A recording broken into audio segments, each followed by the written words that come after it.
నమస్తే ఫ్రెండ్స్, నేను ఈరోజు పాలాకు పన్నీర్ చేస్తున్నా అండి.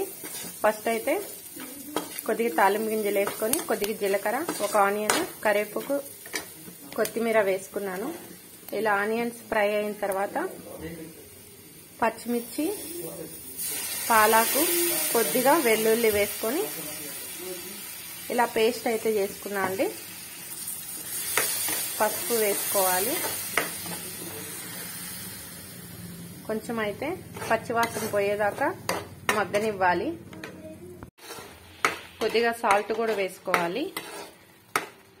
పాలక్ని అయితే జస్ట్ మనము కొంచెం వాటర్ వేసుకొని కొంచెం ఉడికిన తర్వాత మనం మిక్సీకి పట్టుకోవాలండి, డైరెక్ట్ కాదు. నేను అది చూపించలేదు మీకు. పన్నీర్ని అయితే నేను ఇలా చిన్న చిన్నగా చేసుకున్నా అండి, ఎందుకంటే పెద్ద పెద్ద పీసెస్ అయితే మనకి తక్కువ వస్తాయి కాబట్టి ఇలా చిన్న చిన్నగా అయితే కట్ చేసుకున్నాను.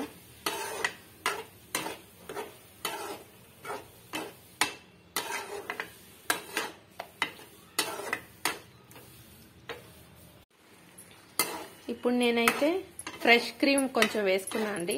నా దగ్గర అయితే ఫ్రెష్ క్రీమ్ ఉంది, హోమ్ మేడ్ అయితే ఏం లేదు. అందుకే నేనైతే ఫ్రెష్ క్రీమ్ని యూజ్ చేస్తున్నాను. మనకి బటర్ కానీ ఇలా ఉంటే కూడా మనం యాడ్ చేసుకోవచ్చు. నా దగ్గర అయితే బటర్ లేదండి. ఇలా వేసుకున్న తర్వాత ఫైనల్గా కొంచెం కస్తూరి మేతి ఇలా వేసుకొని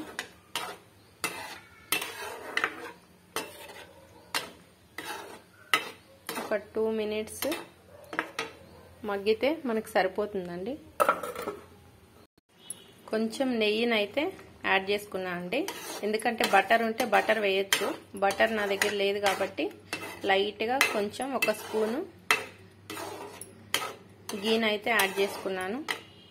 ఇంతే అండి, మనకి చాలా ఈజీగా తొందరగా చేసుకుని పాలక్ పన్నీర్ అయితే రెడీ అయిపోయింది.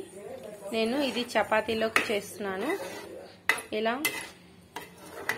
టేస్టీగా ఉండే పాలక్ పన్నీర్ అయితే మనం ఈజీగా ఇలా అయితే నేను చేసుకున్నా అండి. మీకు నచ్చితే ఒక లైక్ చేసి, షేర్ చేసి, సబ్స్క్రైబ్ చేయండి. Thank you. గోధుమ పిండి హోమ్ మేడ్ ఇది పట్టించిందండి. కొంచెం రాయి పిండి కలిపి ఇలా చపాతీ చేశాను. దీంట్లోకి కాంబినేషన్గా పన్నీర్ కర్రీ. ఎలా ఉందండి?